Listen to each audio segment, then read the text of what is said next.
Hello, welcome to Modern Day Masterpiece. My name is Caleb, and today I'll be discussing 2017 horror movies and my personal top 5 favorite horror movies of the year. We'll also be discussing if 2017 was one of the better years for horror. Personally, I do think that it is. I'm really into modern day horror, and sometimes it gets a bad rap, and I really don't understand why. And today I will explain why I don't understand why with these really, really good horror movies. And there's a few honorable mentions I want to discuss. One being Creep 2, a very, very good sequel to Creep that came out a couple years ago. A really twisted, sadistic found footage movie. Another one I want to discuss is Better Watch Out, which is a Christmas themed horror movie, which came out like October the 1st on video on demand. So if you're into that, if you're into disturbing, still slightly comic horror all dealing with teenagers, Better Watch Out is definitely the movie for you. And the last honorable mention I want to mention is a movie called The Void, which pays homage to 80s horror with a lot of practical effects, really, really creepy imagery, just a really out there horror movie. I believe it is on Netflix right now, and you can watch that. Now let's get into my top 5 horror movies of 2017. Number 5 is a movie that had a decent amount of controversy behind it. Not because of its content or that the movie was controversial like in a religious way or anything like one that's going to come up later, but the marketing of this movie. A lot of people felt like they had been bamboozled by the marketing in this movie, and that is It Comes at Night. I really enjoyed this movie as a hypochondriac myself. This movie startled me. It scared me.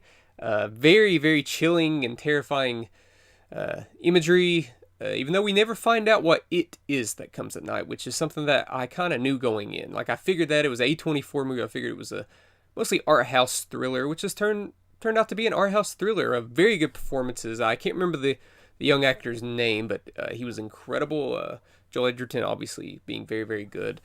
Really, really good cinematography, really creepy, really depressing. So if you want your day ruined, you should probably watch It Comes at Night. But if you are into the more art house movies that are more thriller than horror, then It Comes at Night is for you.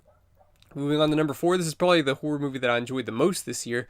And actually, out of most of the movies that I've seen this year, this is probably top 5 most entertaining movies I've seen this year. And that is It, the movie It. Also a movie that was mismarketed, but it worked to its advantage. The way that it was marketed to me was that it was strictly a horror movie, the way that was marketed.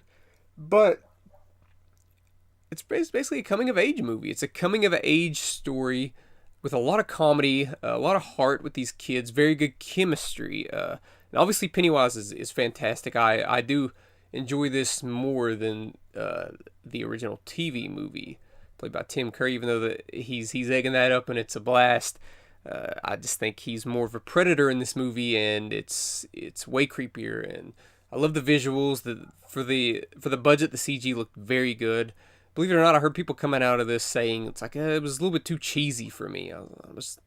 Did you not watch the original one? Like, this is the humor in this. Everything that's funny in this movie was meant to be funny. So if you misread that, I'm sorry for you. Feel bad for you, but this movie works almost perfectly. There's just a few things I don't like about it. I watched this more than any movie I've ever seen in a movie theater, which is 3 times. That doesn't make it the best movie I've ever seen, but it does make it one of the most rewatchable movies I've ever seen. So I fear what will happen when I get that on Blu-ray.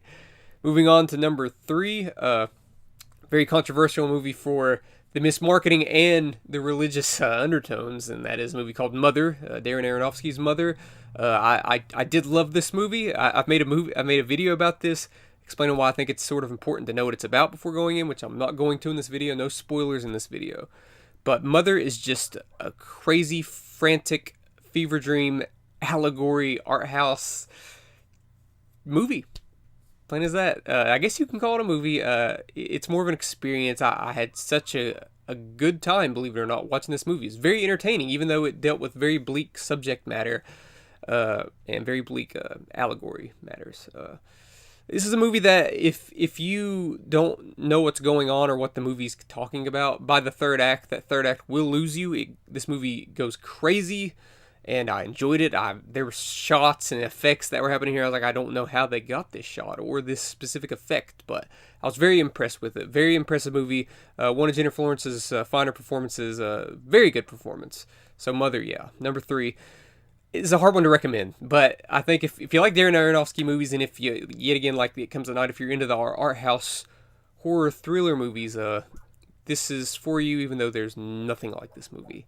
Moving on to number 2, this is a movie that I've enjoyed more every time that I've thought about it, and I've seen it a few times now, and it gets better every time that I think about it, and that is Get Out. Jordan Peele's Get Out. This movie is deserving of all the accolades that it's getting in terms of screenwriting, and if it gets nominated for screenplay, I wouldn't be surprised if it won. It's a very impressive screenplay by Jordan Peele that the more I just think about it and pick apart certain things, I'm like, man, that's really brilliant to be such a young filmmaker, and it's his directorial debut too. I'm not putting anything off on the directing, but the screenplay is really what makes this movie so excellent. There's literally like 45 seconds worth of movie here that I don't care for. Then the rest of it's just amazing. Like, it really is. It's funny. It's current. You know, it's important. It matters. The twist is something that I predicted a certain twist, and this was sort of like that, but it took it to a whole nother level. I was like, oh gosh, I didn't expect that. So Get Out. If you haven't seen it, what are you waiting for? You know, it does have all this hype behind it, so you got to check your expectations. But if you sort of liked it the first time, I suggest you watch it again and view it through different eyes. You know, maybe watch it with a different crowd, a bigger crowd. It really plays off the crowd, I think.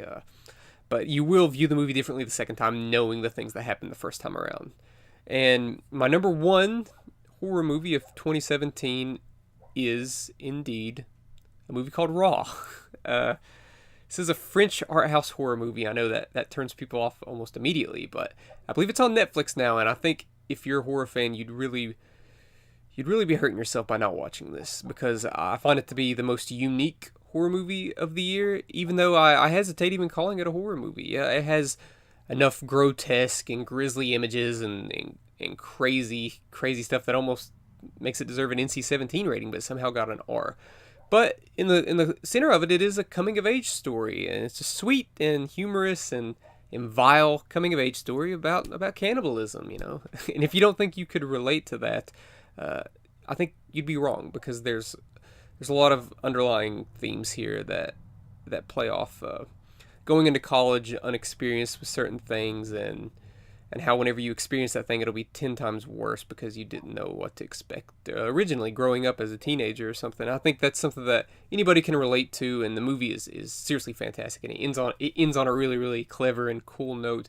It also is elevated by a really cool musical score, one of the better musical scores of the year, not just in horror, but any movie in general. So yeah, Raw. I went and bought that at Walmart like the day it came out. I was surprised Walmart had it, but they had it on DVD, not Blu-ray. But yet again, it's on Netflix. If you can make it through the subtitles, which I don't find to be a problem, but some people do, you should definitely watch it, because it made people faint apparently at film festivals. And there are a couple scenes that make you cringe. You're like, oh god, I didn't want to see that, but then deep down you're like, yeah, I totally wanted to see that. But Raw I think it's the best horror movie of the year, and more people need to watch it, obviously. But yeah, that wraps it up. I do think this was an excellent year for horror movies. I think it's one of the better years for horror movies. Not very often where you get 5 horror movies this good, that are just borderline perfect, all 5 of them, and maybe even a couple of them are pretty much perfect. But yeah, comment below, what was your favorite? Did you agree with my list? Did you not agree with my list?